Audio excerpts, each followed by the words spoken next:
바로 편입을 좀 해볼게요. 현재가 3,900원입니다. T플렉스라는 종목을 바로 편입해 볼게요. 자, 제가 이 미중 갈등의 대표적인 종목 히토류에서 현재 유니언 머티리얼을 좀 편입을 해놨고요, 그죠? 여기에 T플렉스를 추가해서 어떻게 보면 이 미중 갈등에 대한 종목 2개를 지금 편입하는 건데 제가 임박해 있다 그랬잖아요. 그걸 제가 칠판 가서 한번 설명을 드려보도록 하겠습니다. 이 종목의 문제라기보다는 이 커다란 그림 속에서 테마로 보는 건데 그 테마주 중에서 2개의 대장주가 바로 T플렉스하고 유니언 머티리얼입니다. 2개를 편입함으로써 빠른 속도로 일단 좀 단기적인 수익을 키워보겠다라는 전략인데 지금 홍콩 제재법이라고 하죠. 이 홍콩을 제재하는 법안을 지금 미국에서 마련 중이었고 실제로 이제 중국이 홍콩 보안법을 적용했죠. 중국이 홍콩에 제재한 그 홍콩 보안법은 중국과 똑같은 겁니다. 진짜 뭐 말 한마디면은 다 그냥 외국인도 끌고 올 수 있고 진짜 뭐 어떤 감청, 도청 다 가능하다. 자, 이 유니언 머티리얼 설명드리면서 충분히 설명드렸었는데 그래서 미국이 지금 홍콩 제재법을 하원에서 통과시켰고 상원까지 통과해서 현재 지금 트럼프의 서명만 놔두고 있다. 만약에 트럼프 대통령의 서명만 나온다면 아마 관련주들은 급등을 할 텐데 요게 임박해 있다는 겁니다. 그 이유를 현재 지금 미국과 중국이 이 어떤 무역 합의를 지키겠다고 하면서 아직까지는 좀 괜찮아 보이는 모습이지만 실제로 갈등은 지속되고 있는 걸 제가 말씀드려 볼게요. 첫 번째는 뭐냐면 어제 폼페이오 대통령이 이야기했던 건데 바로 어제죠. 여러분 틱톡이라는 SNS 아실 거예요. 아마 젊은 친구들은 아마 다 할 텐데 저도 하거든요. 정말 이 틱톡은 간단하게 동영상을 올릴 수가 있어서 전 세계 이용자 수가 뭐 엄청납니다. 뭐 50만인가요? 뭐 굉장히 큰데 이게 중국에서 만든 건데요. 이거를 지금 이 틱톡을 미국에서 사용을 금지시키겠다라고 하는 겁니다. 실제로 화웨이를 제재하는 거랑 똑같은 거죠. 예, 이럴 것 같으면 만약에 중국이 미국 회사인 페이스북을 제재하는 거랑 똑같은 겁니다. 인스타그램을 제재하는 거 똑같은 거예요. 그래서 지금 그 폼페이오 장관이 틱톡을 제재하는 것들을 좀 추진하고 있고 두 번째는 뭐냐면 최근에 트럼프 대통령에 대해서 진짜 뭐 큰 타격을 받고 있는데 볼턴도 회고록을 통해서 진짜 어떤 그 트럼프의 낱낱한 면모까지 다 뭐 드러냈고 그다음에 이제 트럼프의 조카 딸이 어제 또 책을 출간했는데 실제로 뭐 학교도 뭐 대리시험을 통해서 갔다고 하고 굉장히 뭐 트럼프 대통령이 자라온 모습을 봤던 사람이기 때문에 굉장히 심하게 또 이제 적어놨습니다. 그래서 트럼프 지지율이 지금 뭐 떨어지는 속도가 지금 뭐 보일 정도로 뭐 검증 타격을 받고 있습니다.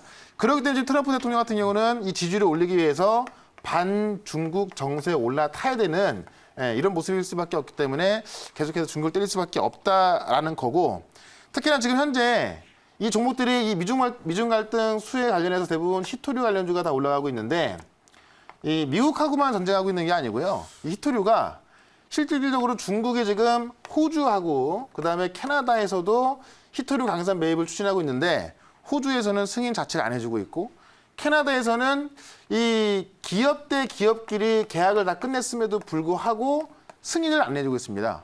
최근에 캐나다 같은 경우도 중국에서 법안을 반대하면서 굉장히 싸우고 있는데 실제로 서방 국가들이 다 중국의 홍콩 보안법에 대해서 다 반대하고 있죠.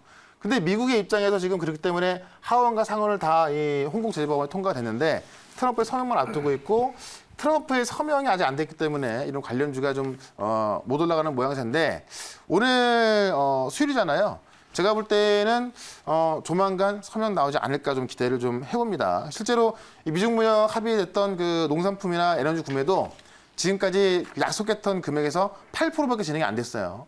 깨질 확률이 큰 거죠. 그걸 봤을 때 이런 종목들로 우리가 좀 준비를 해야겠다라고 말씀드리면서 질문 있으면 질문 한번 받아보도록 하겠습니다. 네, 그 매니저님 아까 말씀에서 트럼프 대통령이 반중국 정서에 올라탈 것이다 이런 말씀을 하셨었잖아요. 네. 근데 대체 왜 이 트럼프 대통령은 홍콩보안법 제재 법안 서명을 안 하는 걸까요? 이유가 저도 진짜 궁금한데 뭐라고 생각하세요? 저도 바로 할 줄 알았거든요. 근데 이제 바로 하지는 않고 있습니다. 좀 뜸을 들이고 있고 제가 볼 때는 좀 장고를 하고 있는 것 같은데 제가 생각했을 때는 1차 무역 합의를 깨고 싶지는 않아요. 트럼프 대통령도. 왜냐하면 지금 트럼프 대통령의 지지율이 떨어지고 있는데 이 트럼프 대통령의 지지율은 어떤 그 농부들이라든가 어떤 이 에너지 사업들이거든요. 네. 근데 지금 이 1차 무역 합의의 주 내용이 거의 90% 이상이 중국이 미국에서 농산물을 구입하고 에너지를 구입하기로 한 거예요. 이거를 지켜줘야 그래도 트럼프 대통령의 텃밭인 그 텃밭에서 지지율이 올라올 텐데 그렇죠. 1차 무역 합의가 깨지는 순간 그 지지율만 날아갈 수 있기 때문에 제가 볼 때는 트럼프 대통령도 이걸 좀 지키고 싶어 합니다. 네. 말로는 뭐 깨라 이렇게 이야기를 하고 있습니다만 그래서 그런 모습에 있어서 좀 압박을 하고 싶은데 안 되고 있는 거고 네. 이제 중국 같은 경우도 작년까지만 하더라도요. 트럼프 대통령이 압박하면은 좀 그 순한 양처럼 말을 잘 듣는 모습이었는데 이 트럼프 대통령의 재선이 거의 지금 언론에서 본다면 거의 불가능할 정도로 네, 지지율이 많이 떨어져 네. 있고 이 코로나에 대한 대응을 너무 못했죠. 그러다 보니까는 이 트럼프 대통령의 재선이 좀 불가능할 걸 보니까 불가능하다 보니까 중국도 제가 볼 때는 굉장히 좀 강하게 나오고 있어요. 네. 그러다 보니까는 실제로 트럼프 대통령이 서명했을 때 만약에 중국에서도 이 관영 일보를 통해서 서명한다면 뭐 그 반응이 있을 것이다라고 발표했거든요. 네. 그런 모습에 대해서 좀 두려워하지 않나 생각을 해봅니다. 다만 지금 하원과 상원을 통과한 법안을 통과시키지 않는다면 또 트럼프가 이 공화당을 배신할 수는 없기 때문에 제가 볼 때는 조만간 나올 것이다라고 네. 보면서 저는 이 종목을 4,500원까지 또 목표가를 보도록 하고요. 손절가는 3,700원으로 대응을 해보도록 하겠습니다.